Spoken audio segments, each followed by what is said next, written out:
Nobody has more respect for women than I do. Nobody. Hillary Clinton wants to abolish it, believe me. She wants to abolish our Second Amendment. I think they didn't deny it. I don't think anybody denied it. Other presidents did not call.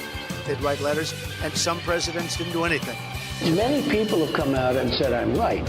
You really do have to ask yourself, where does it stop?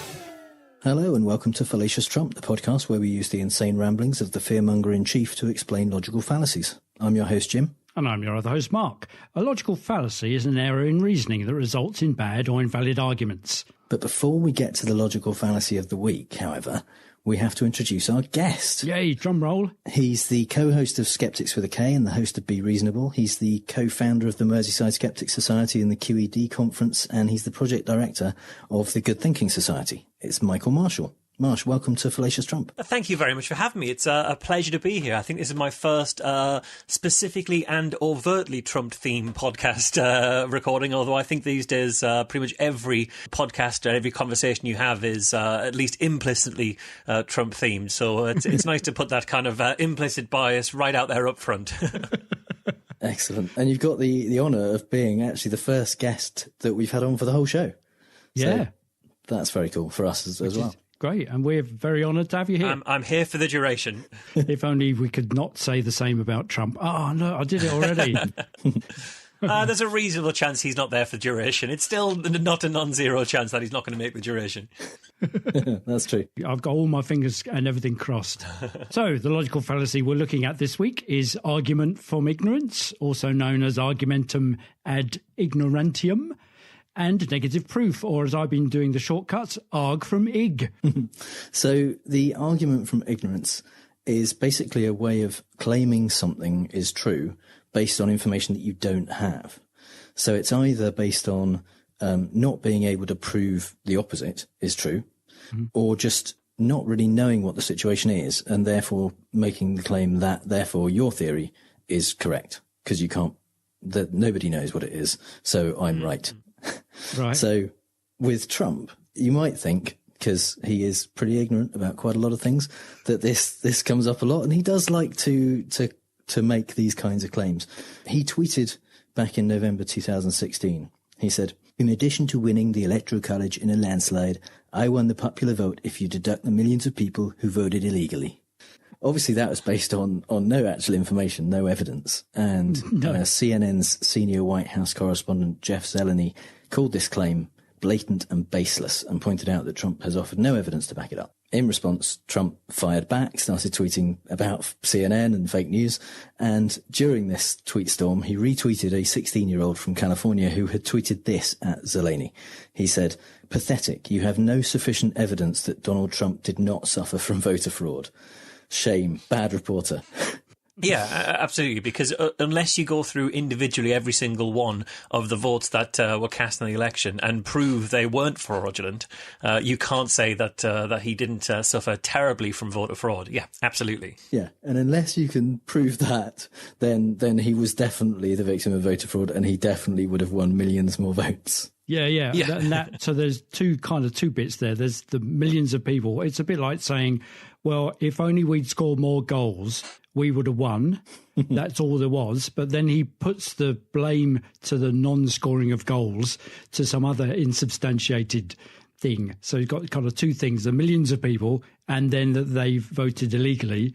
And we've kind of talked about it on previous episodes, that there was a big investigation and they did go through these millions of fraudulent votes and found that they weren't fraudulent, and there were very many fewer. Yeah, all the investigations came up with something like 16 people who'd voted twice or something like that. It was insane. I think they also found out, although there wasn't actually a fraudulent vote cast as a result of this, but there were people who were registered in two different states and therefore could have potentially voted in two different states. And one of the people, I believe, was Ivanka Trump, who was registered to vote in two different states. So also Steve Bannon. That's not an ideal look for him in his claims that the only people who were voting illegally were voting for Hillary, and that caused him to lose the popular vote. Yeah.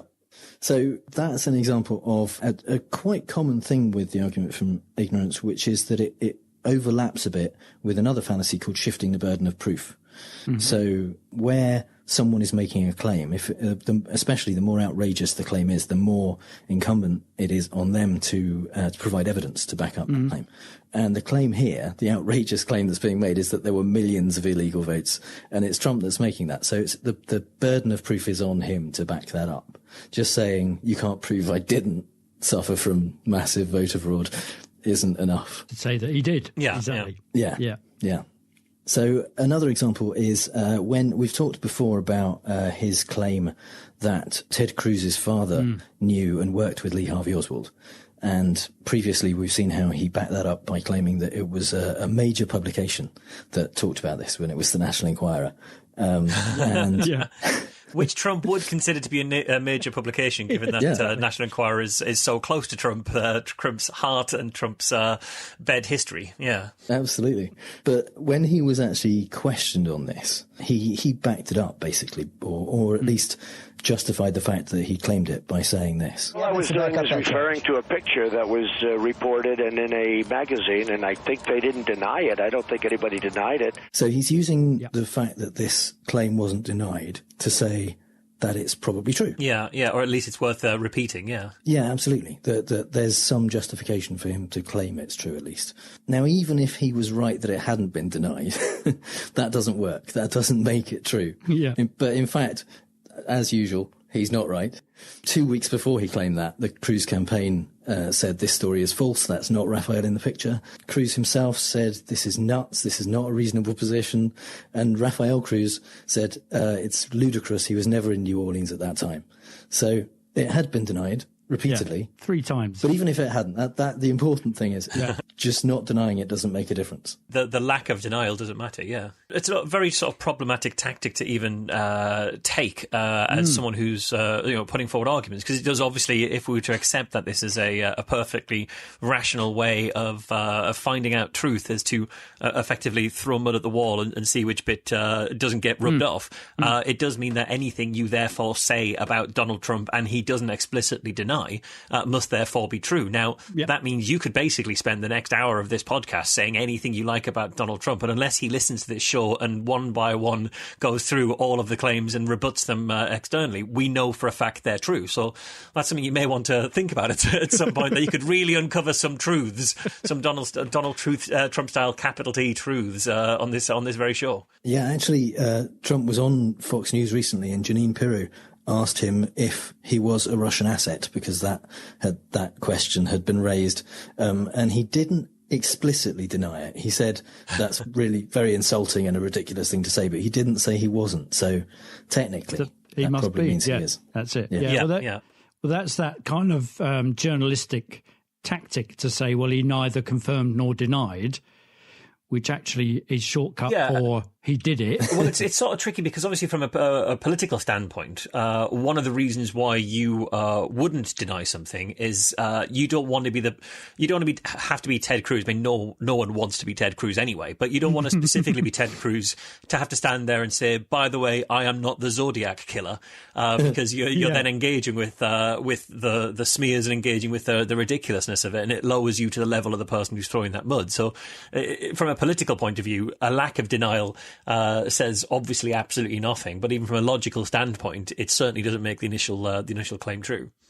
And now is the time, I think, for Mark's British Politics Corner. Following on from that idea that you can implicate people with the fact that there is no evidence not to implicate them. Good old Boris, back in the heady days of when he was the Foreign Secretary, was on Robert Peston's show on the 12th of March 2017, and there was, I think, the whole stuff about Russian involvement in meddling in electoral stuff, not least the collusion that's going on, or allegedly, or is it? Yes, it is, in the US.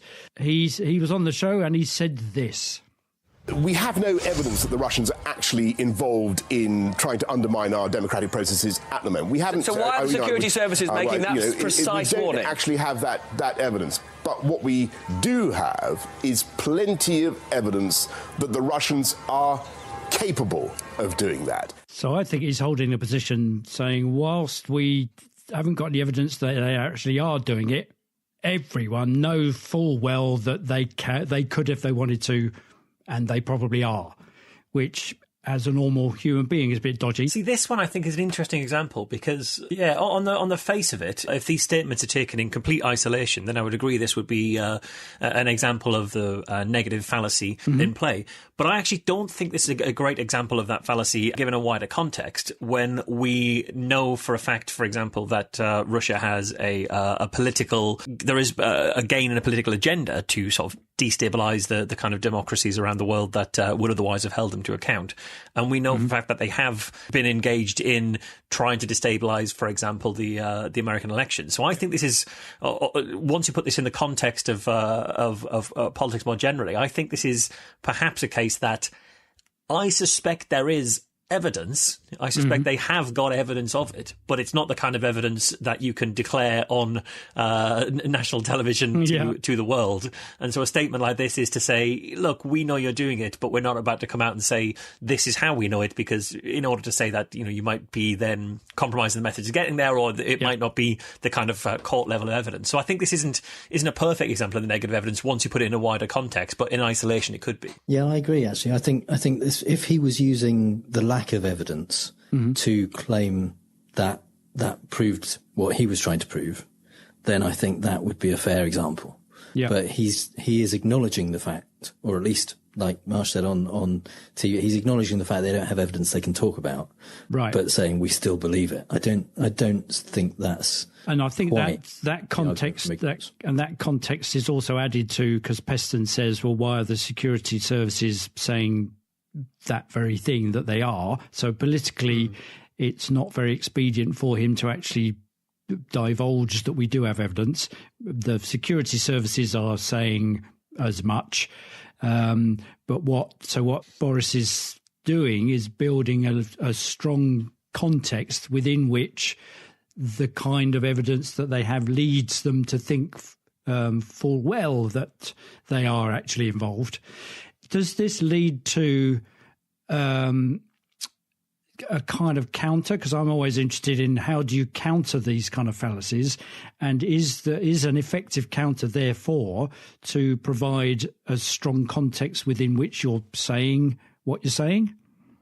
Well, I think part of it is looking at the prior plausibility. So I think here so if the claim, for example, when we looked at the Donald Trump one, the prior plausibility that there are millions of illegal votes that were cast for my opponent, and that's the only reason I lost the popular vote. The prior plausibility of that is obviously incredibly low. The idea that there are millions that these things haven't been detected, that they all voted against Hillary, that this was kind of a coordinated thing. There's enough. There are several different stages to that to that operation, all of which involve an additional level of complexity. Whereas we look at the prior plausibility of Russian interference with the democratic process in the UK, that would require them to have the technological capabilities, and we know they have that. It would require them to have the political will, and we know they have that. It would require them to have the resources and the people power to pull it off, and we know they've got a big building called the Internet Research Agency that is filled with people doing exactly that.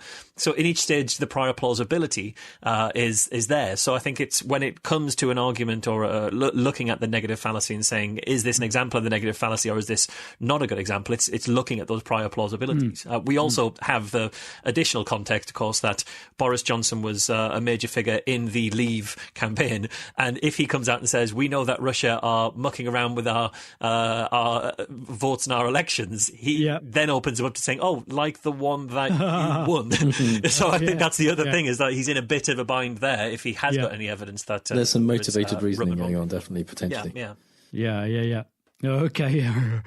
All right, then. Okay, well, let's try the second example. So this is from Prime Minister's Questions Time from today. It's the 23rd today, isn't it? 23rd of Jan. So this is the exchange that happened today in the House of Commons, and Corbyn was asking a question directly of Theresa May, which said, is she going to buy into a customs union in her reframing of the deal that didn't get through the other week? And in reply, she says this. Does he mean accepting the common external tariff? Does he mean accepting the common commercial policy? Does he mean accepting the union customs code? Does he mean accepting EU state aid rules? If he won't talk about it, there's only one conclusion. He hasn't got a clue. So there's my my position that I'm positing is that the conclusion that she's leaping to from ignorance is that she is unaware of what he thinks, therefore he must have no clue whatsoever. Yeah, I think that's a reasonable example there. And this is where the argument from ignorance overlaps with a different fallacy, which is false dilemma. Right. Essentially, she only has in her head, or what she's presenting, two options. Either he says what he thinks, or he doesn't know anything. He doesn't have a clue. Yeah. There isn't any other possibility. Yeah, exactly. His refusal to engage with me must be because he doesn't have a position and doesn't know what he's talking about, rather than that, in that case, you're ruling out a myriad of other possibilities as to why someone wouldn't want to talk to Theresa May. And frankly, I can think of a dozen. But 4 or 5. Yeah, exactly. What's interesting, though, is that she doesn't answer his direct question. And what she does do is say, OK, when you say the customs union, do you mean all these other things? And then she, instead of saying, in which case, this is what my position is on all 4 of those particular parts of the customs union, instead of saying that, she alludes to the fact that he's not going to go through the door of number 10 to basically get the Labour Party to vote for her deal.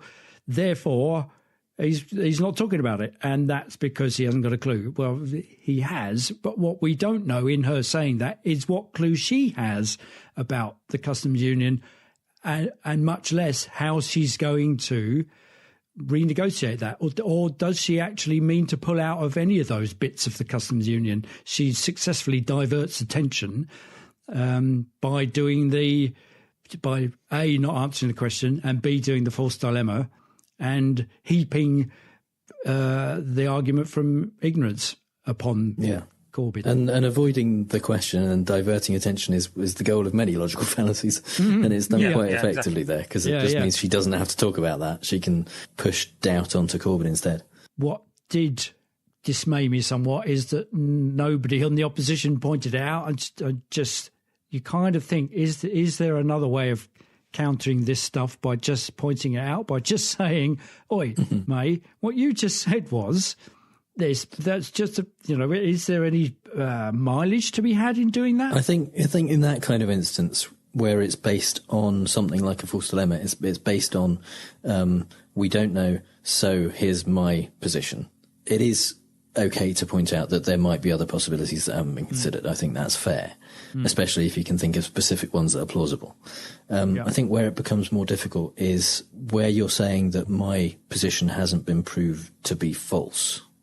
Because in some cases, as we've talked about with informal logical fallacies, it raises the probability that your position is true if there isn't evidence against it. It is one of those where sometimes it's a little bit more nuanced. Well, I mean, this is obviously why they're informal logical fallacies, in that the structure themselves doesn't immediately determine that this is definitely a fallacy, but that it's an indicator that this is not necessarily a strong argument. In some cases, it will be the case, but it's not always the case, or it's often not the case. Yeah, absolutely. And it's dangerous to make truth claims based on it.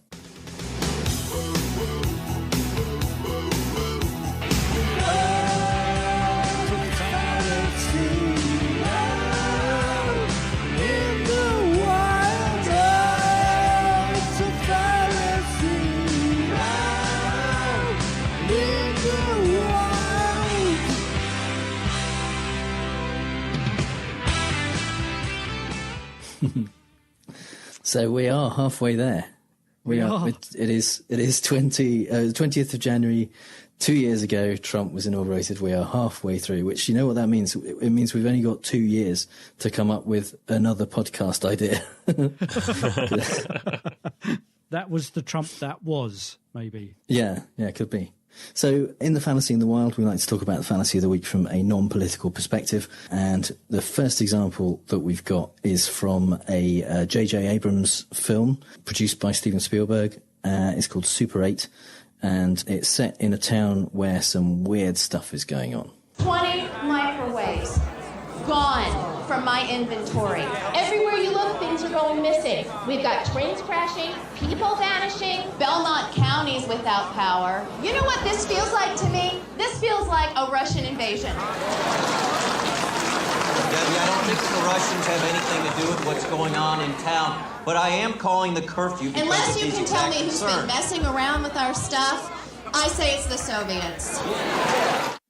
So this is a kind of town hall meeting, and a member of the town is claiming to the police chief that if he can't tell her what's going on, it's the Russians. This is set during the Cold War era, so it's that's her contention. She has an idea of what it is, and the only way that she's going to be swayed from that is if they can tell her what it actually is.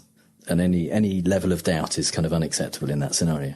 Well, that's something we actually see quite a lot. I spend a lot of time sort of talking to people who've got unusual views, and I did an interview last night that isn't going to go out for a while yet, but it was with a chap who was suggesting that not only did Stanley Kubrick fake the moon landing, but he admitted it in The Shining, because if you watch The Shining, there's so many references to the fact that the moon landing was fake. For example, Danny, the young child in The Shining, is wearing a jumper with the Apollo 11 rocket on, and it says Apollo 11. And you say, why would the child in The Shining have an Apollo 11 jumper on if it's not that Kubrick was faked? Give me another reason. It can only be that Kubrick faked the moon landing. That's the only explanation. Yeah. I don't know of any other explanation for it, so it must be that. Which is again that kind of, unless you can tell me another reason, the only thing that could possibly be true is the thing that I've already got in my head.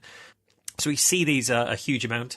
I actually had another conversation with a chap who was claiming a biblical start to the Earth, and he actually had a great formulation of it. Which first of all, he did the sort of the classic. We don't know how life started, so we can't rule out God, because until we know how life started, we don't know that it wasn't God. So we don't know currently. Must have been God then. But he actually went further and said science says that there's no evidence that there isn't a God. The Bible says that there is evidence that there is a God, and the Bible is that evidence. If science is providing no evidence and the Bible is providing some evidence, we have to follow the some evidence, because the some evidence beats the no evidence. Oh, well, isn't that one of Father Anselm's leaky buckets, which were his kind of 7 or so proofs of the existence of God? And one of them was his suggestion that a God that doesn't exist is less than a God that does exist. Yeah, that's perfect. And we know that our notion of God is that he is all powerful and perfect, and therefore he must exist. Yeah, there's some circular reasoning in there as well, but yeah. It's a perfect circular reasoning, and sometimes this does sort of stray into circular reasoning as well. I mean, I saw this with I talked to people who believe that 9/11 was an inside job. And people will frequently say, we know, look how strong the cover-up is, that you think, that nobody has spoken out about this. You bring that up as a challenge to 9/11 truthers. Well, how come there was nobody involved in all the cover-up that's been a whistleblower and actually spoke out and said, yeah, I was there when we decided, or I specifically did something along the way that I was told to do to bring it down. And they say, well, that's how good the cover-up is. That's how powerful the people in charge are, that they're able to keep everyone silent. So that isn't proof that the idea is wrong. This is proof that the idea is actually right. That we hear no evidence is proof itself of evidence. Yeah, which I think is just a lovely one. And because this is something that comes up an awful lot with conspiracy theorists, you can't explain this, therefore I'm right about it. It comes up a huge amount, usually over very minor details as well, especially in a conspiracy where you have so many different moving parts, so many different aspects, so many things that happened the way they happened because everything happens a way. Everything has to happen some way. But once an event has happened, you can pick back over every one of those things that ever happened and say, well, why did it happen specifically this way and not a different way? And one of my favourite examples was I spoke to a chap many years ago who was positing that Princess Diana was killed deliberately by MI5 and it was an assassination. And what he said was, if you look at the route that Diana's car took from the hotel that she was staying in to the tunnel where she crashed, there were 22 CCTV cameras along that road. And when her car passed, not a single one of them had been pointing at the road at the moment the car went past. He said, why would that be? You can't explain that. Give me some explanation other than somebody turned those cameras away. And in the moment, in the conversation, you absolutely can't do anything with that. But because these details, they are esoteric details, but they're not details that exist in a vacuum, you can actually go away and check some of these things out. And I did look up that particular one because I thought, well, hang on, this is, 1997, I think it was, when Princess Diana died. 22 CCTV cameras in France. I know that CCTV cameras in the UK were quite widespread, but France have got very different privacy laws. And I don't think they had a widespread CCTV operation run by the government in 1997. So what were these 22 cameras? And when you look them up, they were cameras that were privately owned, fitted on shops to avoid avoid break-ins. Yeah. So why were the cameras not pointing at the road? Well, why the hell would they be pointing at the road? They were pointing at the shop doorway. Yeah.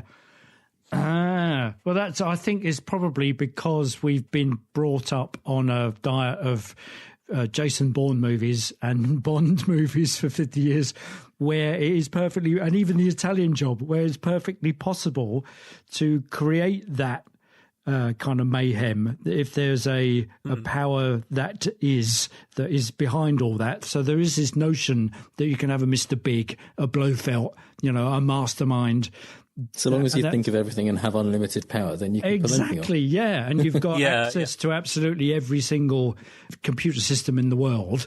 Of course there is an author. Of course somebody's in charge of it, because otherwise the universe is empty and meaningless, and that's a very frightening prospect.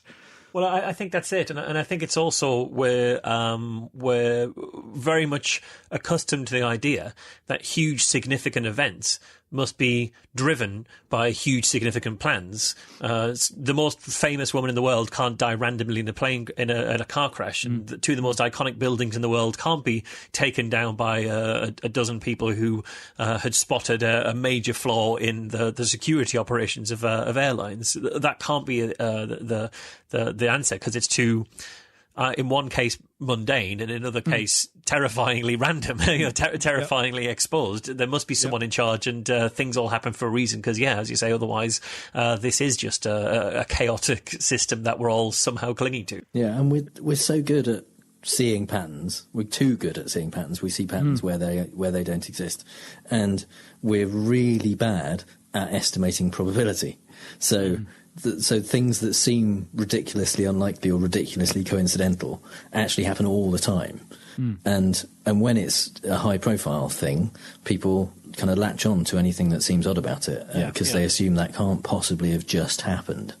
So our final example is from the very end of 12 Angry Men.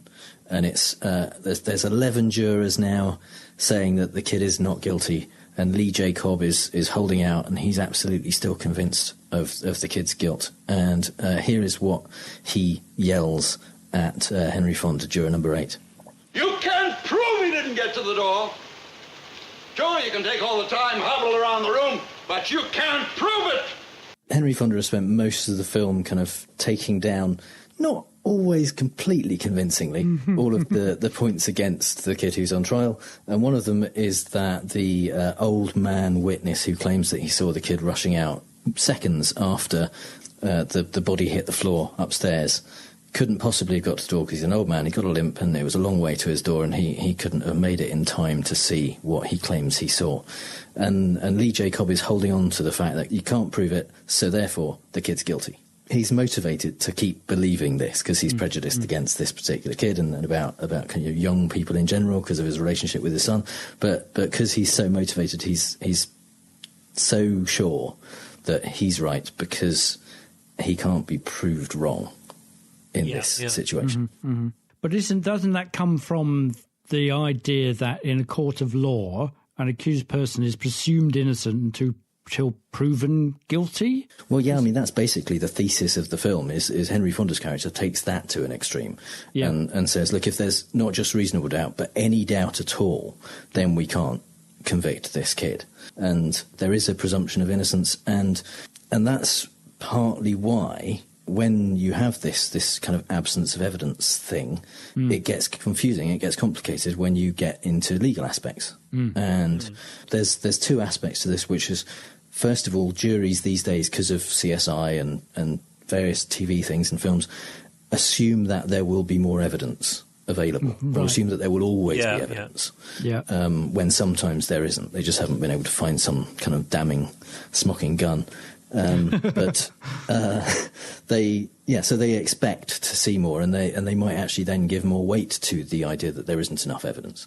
But also, on the other side of it, this claim that absence of evidence is not evidence of absence, that really comes into it where you've looked genuinely in all the places that if this thing happened, you would expect to find evidence. You would expect to find fingerprints or DNA or whatever. And if you've looked in all those places and you've been careful about it and you've done it properly, not finding that evidence is actually evidence that that person wasn't there or wasn't involved. And it's not proof, but it certainly rises to the level of evidence. Yeah, well, there's a thesis that I was reading by a guy called Michael Wren, which says arguments from ignorance and the presumption of ignorance. And he goes on to dispute that the argumentum ad ignorantium advanced inside the courtroom is per se not fallacious. So what he's saying is, so somebody else called Copy, C-O-P-I, Irving Copy, said that in a court of law, if there is what looks like an argumentum ad ignorantium, then it isn't a fallacy because it's in a court of law. And I guess because it's under that umbrella of innocent until proven guilty. It makes interesting reading, but I'm not convinced by it. So he kind of goes through point by point and says, well, there's a difference between innocent and legally innocent. While in logical fallacies, that often we talk about these as kind of, in terms of their form, they need to kind of exist in a logical kind of vacuum where we're examining the logic in itself. The innocent or not innocent question in law doesn't exist in a vacuum, and if you don't put in the bias towards having more proof in order to fall one side or the other, you end up sending more innocent people to prison over a very minor edge case scenario. So I think that's why the burden of proof in a legal system is set at a slightly different level. And legal innocent and legal innocent are two different kind of concepts as a result, really. Absolutely. And I think that's where it is useful in a court to not see this as a fallacy, is that, the whole basically legal system is set up in that if you don't have enough evidence, then legally that person is innocent. That's the decision that you make. It is based on the absence of evidence. So, in that sense, it's not fallacious. I think it's dangerous slightly to say that if anything looks like an argument from ignorance and it's happening in a court, it's not a fallacy. Yeah. So we're gonna play fake news, folks. I love the game. It's a great game. I understand the game as well as anybody. Yes, it's time for Fake News, the game where I read out 3 Trump quotes, 2 of which are real and 1 I made up, and Mark and Marsh have to figure out which one is fake news. I just need to tell you, Marsh, that I'm really very good at this game. Okay. I've adopted the Trump braggadocio in regard to this because I've lost all but 2, I think. It's 4, actually. So, was it 4? You're currently You're currently on 25%. So I decided last episode that I would just say I'm winning in a very direct way. And and that would, it would just rewrite history in a it's working for you. In a Ministry of Truth kind of way. Yeah. Okay, I can get on board with that. Yeah, so bring it we're on. going to have to protect the integrity of the competition. We're going to have to let Mark guess first, because otherwise he might be swayed by what you suggest, Marsh. By having somebody like Marsh, who's he's on record as being a very reasoned and reasonable guy. Can I just not have him as my lawyer, as it were, in this game?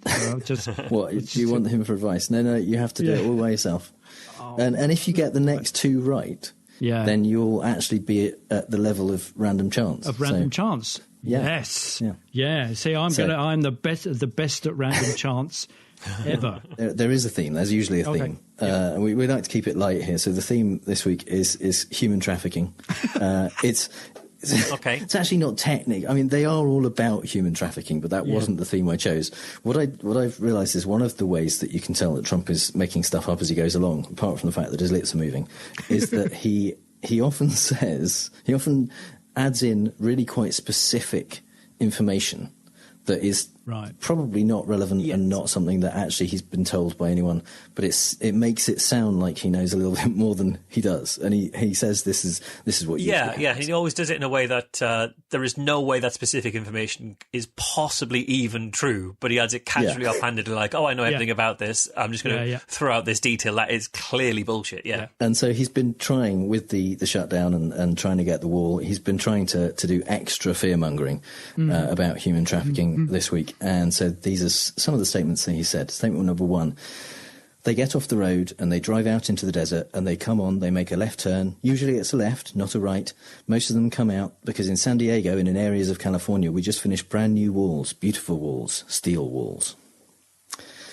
So statement number 2, they work in groups, these traffickers. They call themselves coyotes, usually 3 of them working together, sometimes 4, but usually 3. And they do very bad stuff. You should see some of the things. I don't even want to tell you. We have to stop them. Or statement number 3. They just go out, and where there's no fencing or walls of any kind, they just make a left into the United States, and they come in, and they have women tied up. They have tape over their mouths, electrical tape, usually blue tape, as they call it. It's powerful stuff. Not good. Blue tape, as they call it. We all call it blue tape. You know, electrical tape, you can get blue electrical tape. I call it blue tape. Yeah. It's not that powerful, but yeah. So. Okay. You see, just as Trump does, I know for one of these, you've bunged in those convincing tiny little details. See, it's no good. Actually, having worked out the game hasn't helped me at all, ever, historically. Oh, God. So the coyotes thing,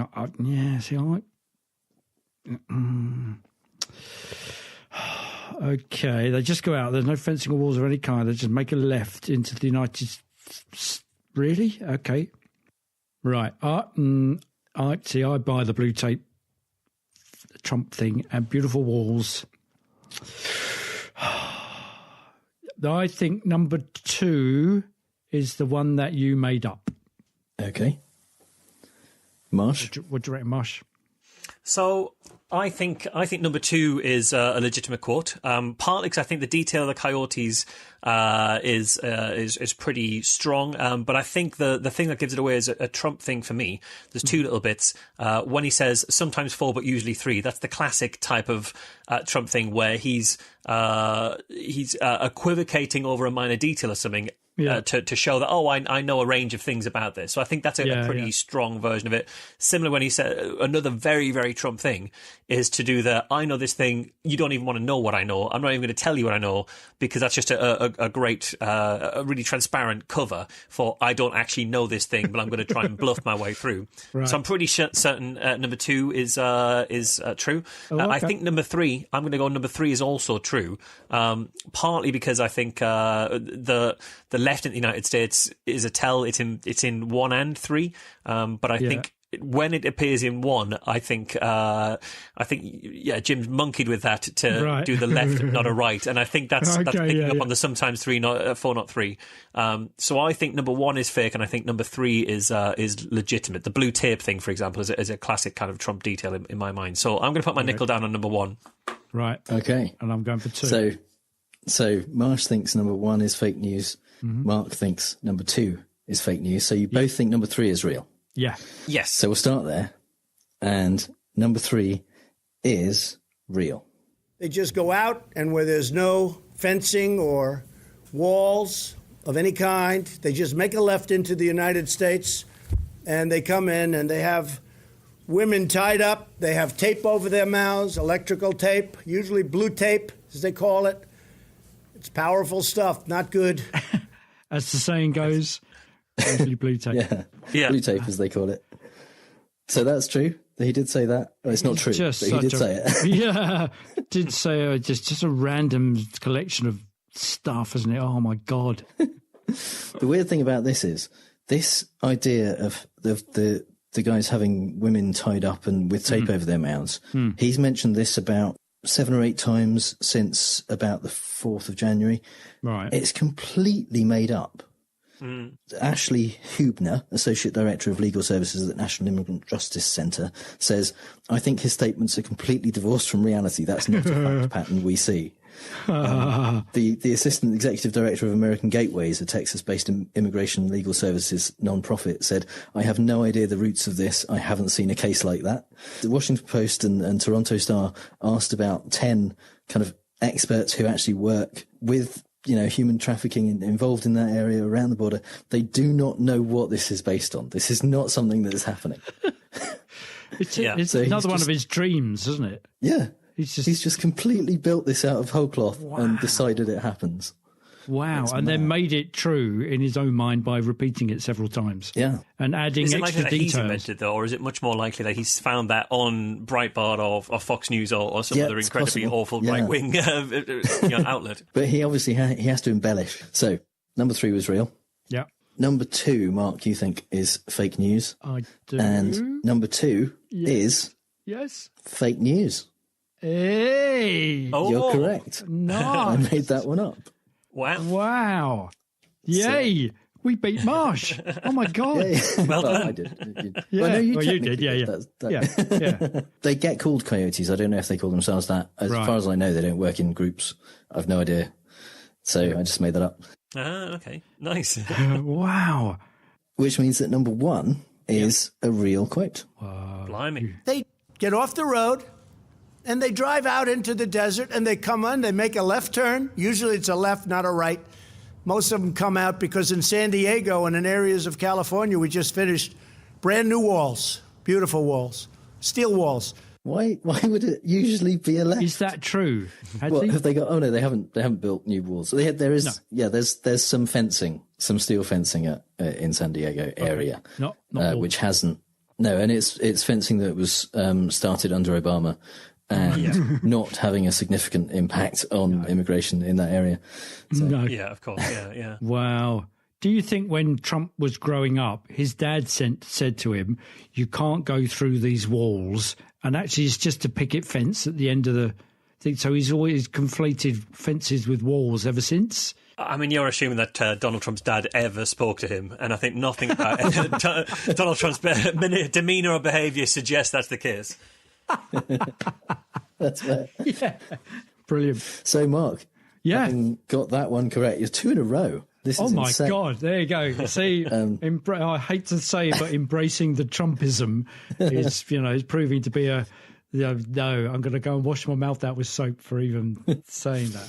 So that takes you up to 29%. Yes. So you're getting so close to if you just randomly picked one. Yeah.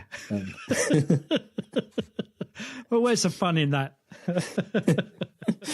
So, podcast listeners, I need your help to fool Mark. If you think that you can make up a convincing fake Trump quote, then share this episode on Twitter, include your quote in the hashtag Fallacious Trump.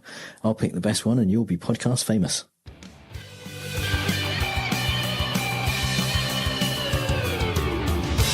And it's time for the part of the show that this week, at least, is called Marsh is Not a Logical Fallacy, because we're talking to our guest.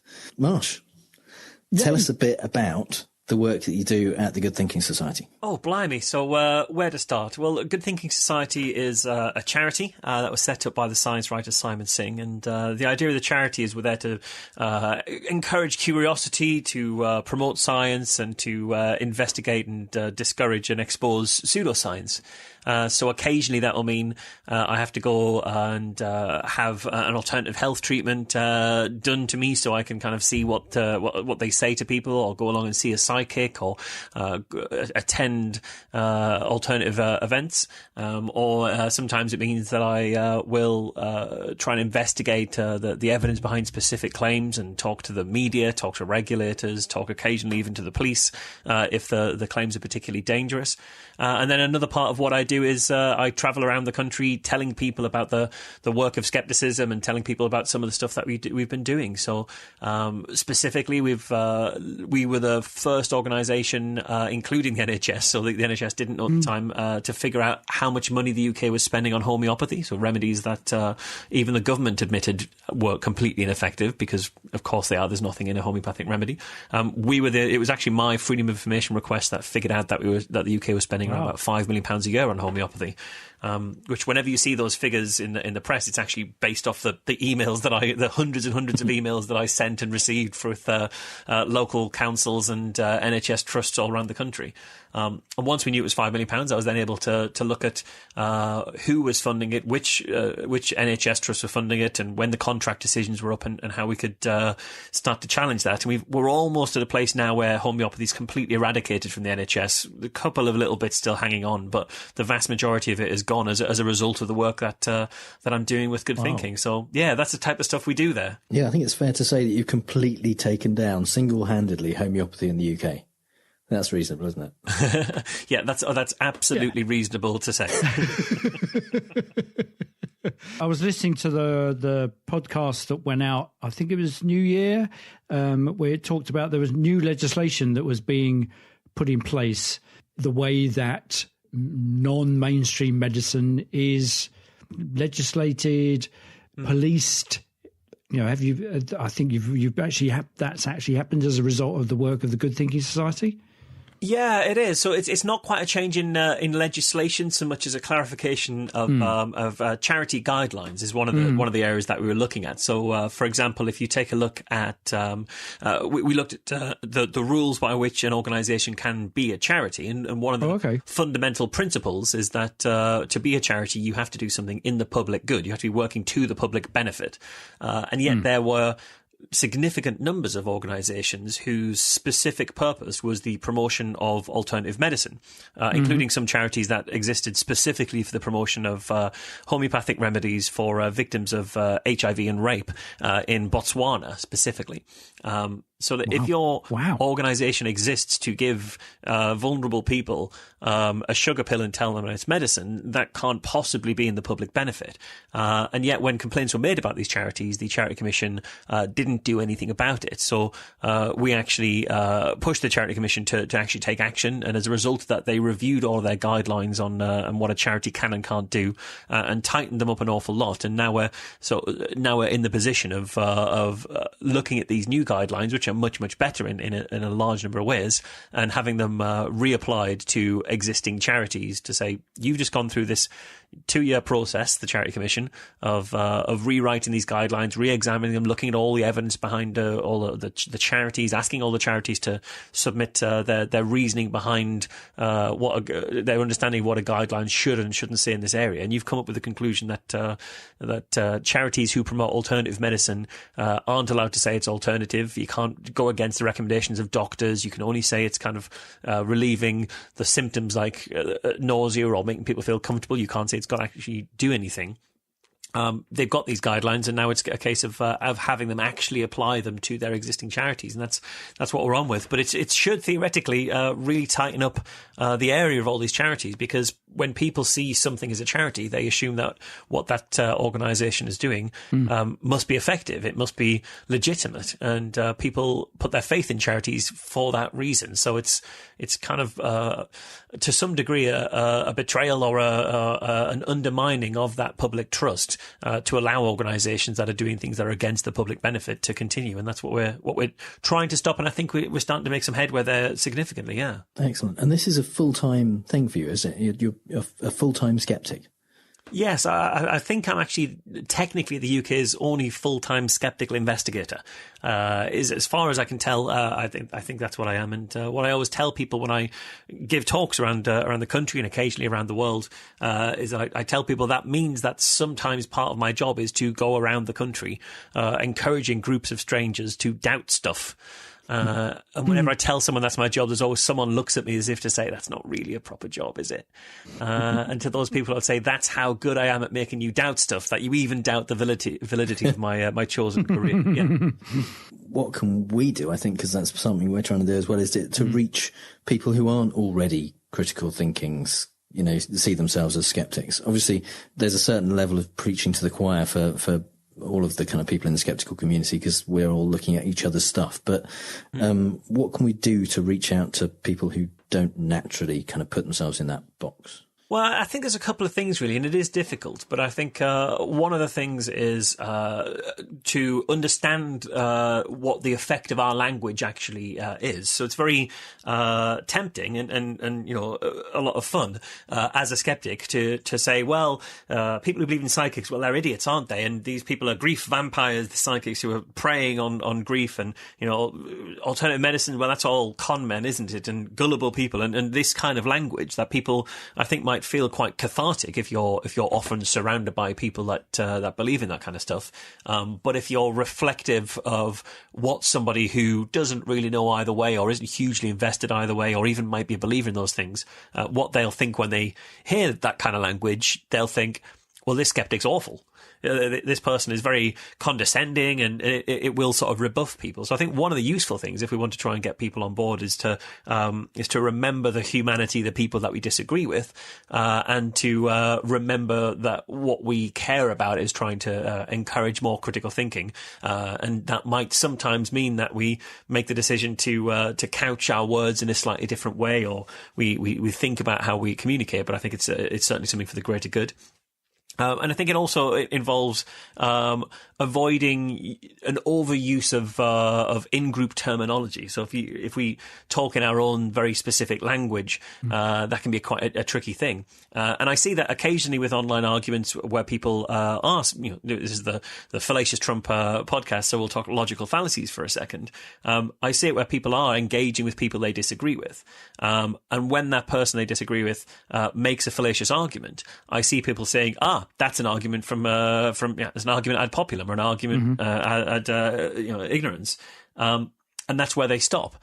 Now, if you're somebody who isn't spending all their time understanding the nuances of informal logical fallacies, you don't know what that term means, and so it doesn't help you it doesn't help someone who is a critical thinker in a conversation reach that person. It just looks kind of exclusionary. So what I always kind of suggest to people is, by all means, highlight to someone when an argument that they've made is, you know, logically flawed and logically inconsistent. But your roller deck of logical fallacies isn't a trump card that you play in conversation to win the argument. Instead, what it should be is, it should be the label on the drawers of examples that you have in your brain. So when someone makes an argument, a circular reasoning argument, you shouldn't go, well, that's just circular reasoning. You should go, okay, I know of that argument was just circular reasoning. What examples do I have of circular reasoning that I can use to explain why circular reasoning is a bad thing? I'll go to my circular reasoning labeled drawer and pull out one of those examples. And so when someone says gives you an argument that's circular reasoning, you say, well, that doesn't work, because think, for example, if I was to tell you this, you say, well, that doesn't work for these reasons, and your argument is based on a very similar example. So we should be looking to see how we can use knowledge of critical thinking and knowledge of logical arguments to explain to people why arguments are wrong, rather than just to shout the title of the mistake that they made and walk away like we won, because we really didn't. Yeah, I couldn't agree more. When you kind of confront, I guess, people's thinking, or you take various organisations like the Charities Commission to task, what is their reaction? The Charity Commission, I suspect that I didn't meet with them in person, but I would imagine they know that they've got a lot of other things to do, and so maybe the stuff we were raising was going to cause them more headaches rather than fewer. I mean, we were, in my opinion, completely correct in terms of charity law, and correct in terms of the moral argument about whether a charity that offers no public benefits should be allowed to continue calling itself a charity.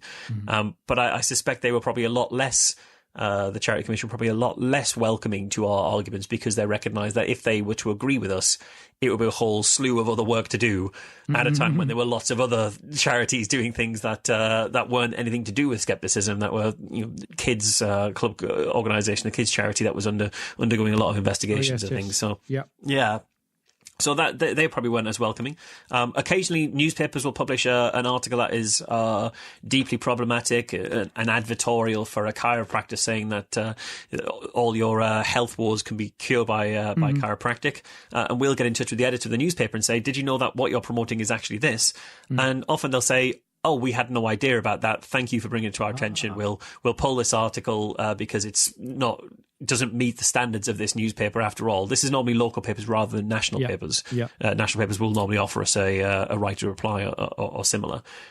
So there are people who you'd imagine would be not receptive to our message, who are actually quite receptive to it, partly because of the way that we go about approaching them and the way we go about understanding them. And I think if we were to see this story go up in a local paper and we tweet publicly, what the hell is this paper doing? It's putting its readers at risk. This is dangerous. They're irresponsible. This is utterly ridiculous. This is what you get from the mainstream media. This is pathetic. I don't think they would have had they wouldn't have felt obliged or felt willing to listen to us and to do anything. But instead, because we try and engage at a professional level and try and understand what factors might have led there and what pressures might have led there, people can actually be quite receptive to what we're trying to do. And that level of kind of trying to respectfully engage with different viewpoints and stuff is something that you do on your podcast, Be Reasonable. Yeah. Which, if anyone who is listening to this doesn't already listen to Be Reasonable, they absolutely must. What have you been doing with your lives? It's a masterclass in talking to people that you disagree with and who have some quite, in some cases, really strange views. It must be infuriating to do. Yeah, less so than you think, partly for a couple of reasons, really. I think one is that I genuinely am interested in what the person is telling me, and I'm genuinely interested in how they got to the position that they're at and what evidence supports it. So I know that if I, as some of my listeners want me to do, or some of my listeners themselves want to do, just shout at this person that you're completely wrong, that your idea is nonsense, or in some cases, what you're saying is deeply bigoted, deeply offensive, deeply dangerous, and that's the case with some of the people I've interviewed. Not all, but there's a non-zero number of people who hold beliefs that I consider to be very dangerous and deeply bigoted. If I were to shout at them or even to start telling them off and speaking my mind and telling them what's right, this wouldn't be a conversation about what they believe. It would be a conversation where I'm telling them why they're wrong. And most of my listeners know how to do that. Most of my listeners know how to say to someone who thinks the world is 6,000 years old, you're wrong, that's silly, there's lots of evidence. What they might not know is if you actually hear out for about an hour someone explaining why they believe that and putting in little checks and little challenges here and there, but mostly trying to have a civil discussion and try to understand as much as possible what they say, you might get to the arguments that they don't normally trot out. And so you might actually hear something that you've not heard a creationist say before, or you might hear what's actually going on that led them to those positions. So sometimes when you hear, I interviewed somebody who would picket abortion clinics, and every single person, I almost guarantee, who's ever engaged with this chap has shouted at him that he's a Bible-thumping bigot who just only cares about the Bible, and they probably had verses from the Bible that they could read out to him to tell him why he's wrong. But rather than do that, I asked him why he did it, and I asked him, if this is biblically based, and if so, what passages of scripture support a biblical view of pro-life and anti-abortion. And I expected him to trot some out, because this is a guy who pickets 4 different abortion clinics in 4 different cities. And because I actually asked him where in the Bible do you turn to support your point of view, and could you tell me a bit more about that? I thought he'd trot out these Bible passages, and instead there was about 30 seconds or a minute of him looking for a piece of paper that his brother had written down some references that he should check out that do talk about abortion. But I can't, and he couldn't find the piece of paper. He said, "I'm really sorry, I just can't find that anywhere." But it was written on there, and I meant to look at it. And so I thought, well, maybe it's not because he's a biblical literalist, a Bible-first person here. Maybe there's something else going on that's led him to this position. So we started talking about gender roles and his views of sexual politics. And where we kind of got to was that he actually had some very confused, in my opinion, views about the roles of men and women in the world, and how he believed that women are intentionally trying to trap men into relationships by getting pregnant and this kind of stuff. And those are obviously also fallacious arguments, and also arguments that speak from a kind of prejudice. But they aren't the prejudices that I would have assumed had I gone in there knowing that this is a guy from a Christian organisation who's against abortion. So I would have been batting against a completely false facade of what his prejudices actually were. Even if he thought, even if he didn't realise that his real reasoning was this sexual gender politics mix-up. or cause his confusion and anxiety. I would have not got to any of that had I just told him he was a Bible-thumping Christian bigot and left it at that. So that's part of the reason that I don't get too frustrated, because I'm always looking to find a way of getting through the cracks a little bit and getting to what's underneath if I can. And then the interviews that go spectacularly or into spectacularly odd places, or where the interviewer is either horrendously offensive or is horrendously aggressive and patronising and condescending to me, those are the ones that my listeners often feel that I should shout back at them.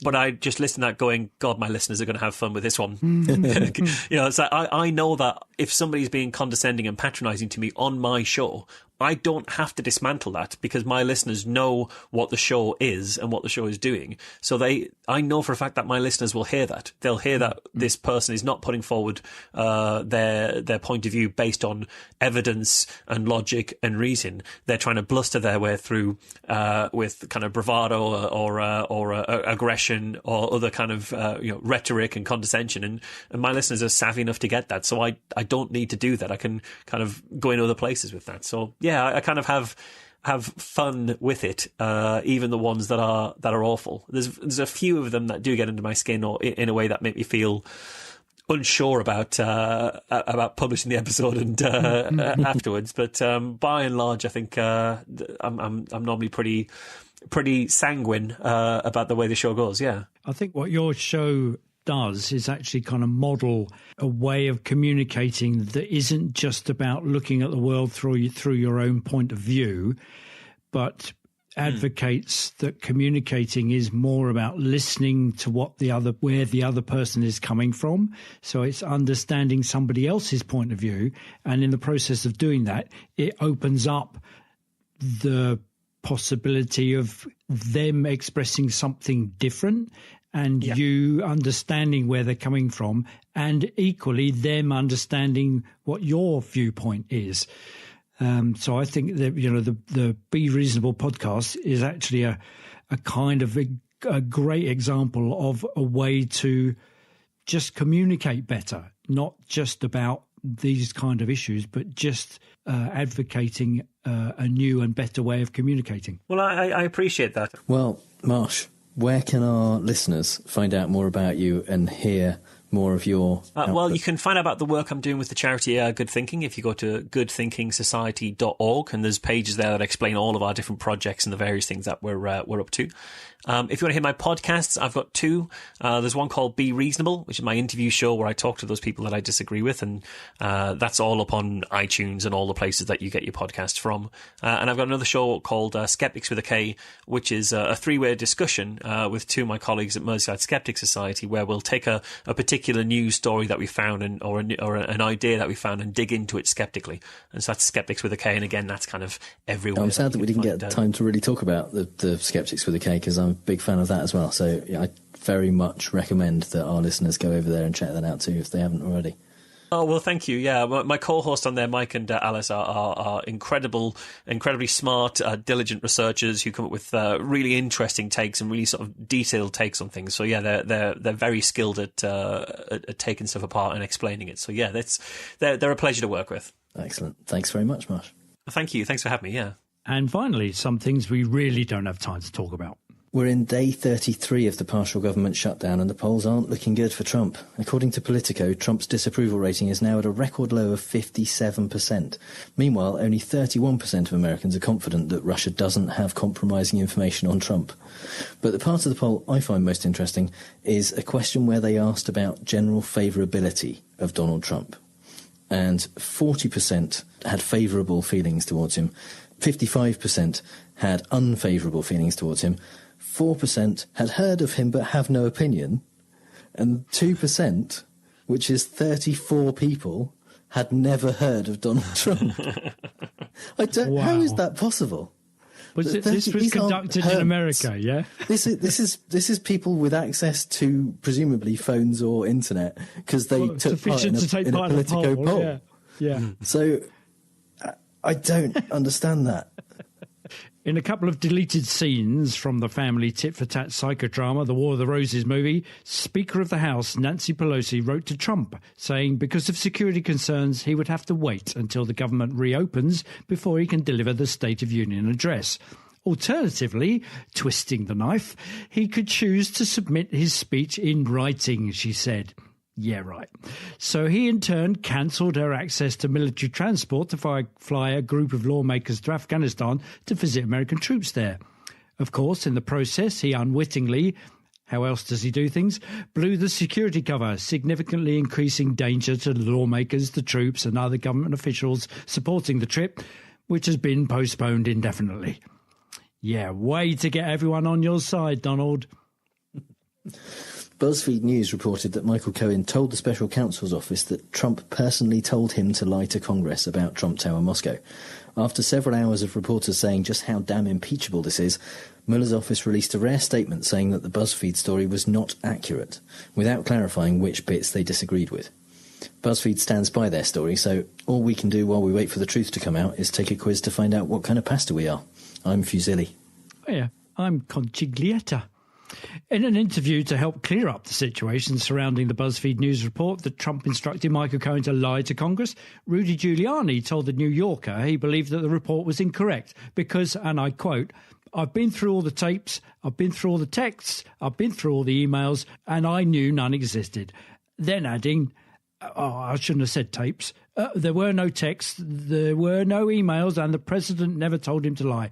No tapes. Well, I've listened to tapes, but none of them concern this.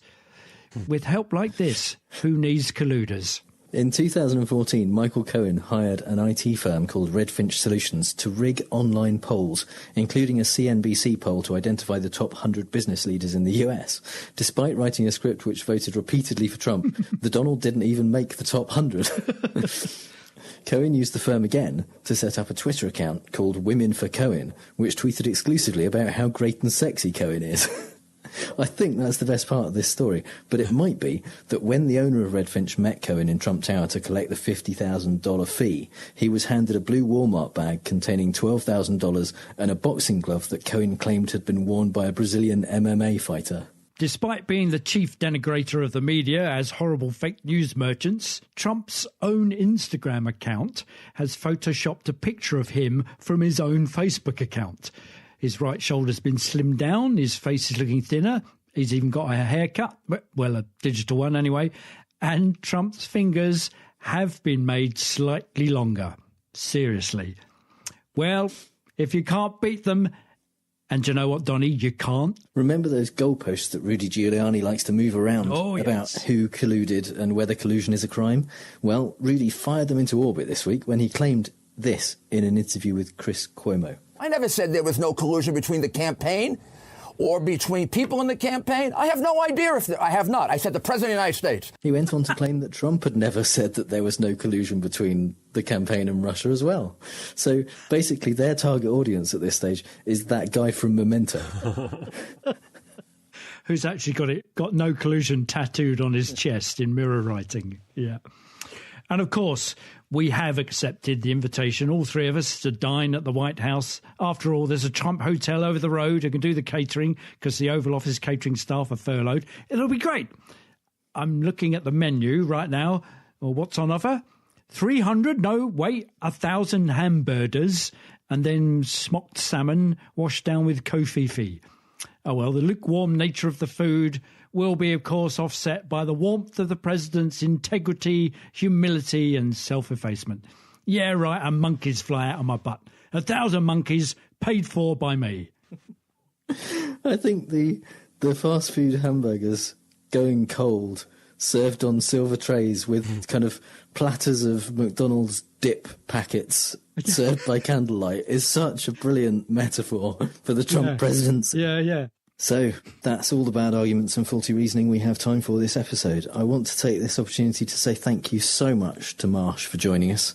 It's been an absolute pleasure to have you on the show. Always a pleasure to be here, guys. Yeah, absolute pleasure. And again, go over and check out Marsh's podcasts. They really, really are worth listening to. It's one of my favourite podcasts. If you hear Trump say something stupid and wonder if it's a fallacy, you can find us on Twitter @FallaciousTrump or email us on pod@fallacioustrump.com. And if you think we've used the fallacy ourselves, let us know. And if you've had a good time, please give us a review on iTunes, Stitcher, or wherever you get your podcasts. And you can support the show on our Patreon page at patreon.com/ftrump, just like our newest patron, Bahul, who's, thank you very much for signing up. It's great. You get all sorts of free stuff and everything, and extended episodes, and including our show, which is a chapter-by-chapter breakdown of Fear Trump in the White House. So thanks, Bahul. Brilliant. And you can connect with us and other listeners in the Facebook group at facebook.com/groups/FallaciousTrump, where we'll post some links to some of the stuff we've talked about. And all music is by The Outbursts and was used with permission. So until next time on Fallacious Trump, we'll leave the last word to the Donald. That's right. Go home to mommy. Bye. Bye.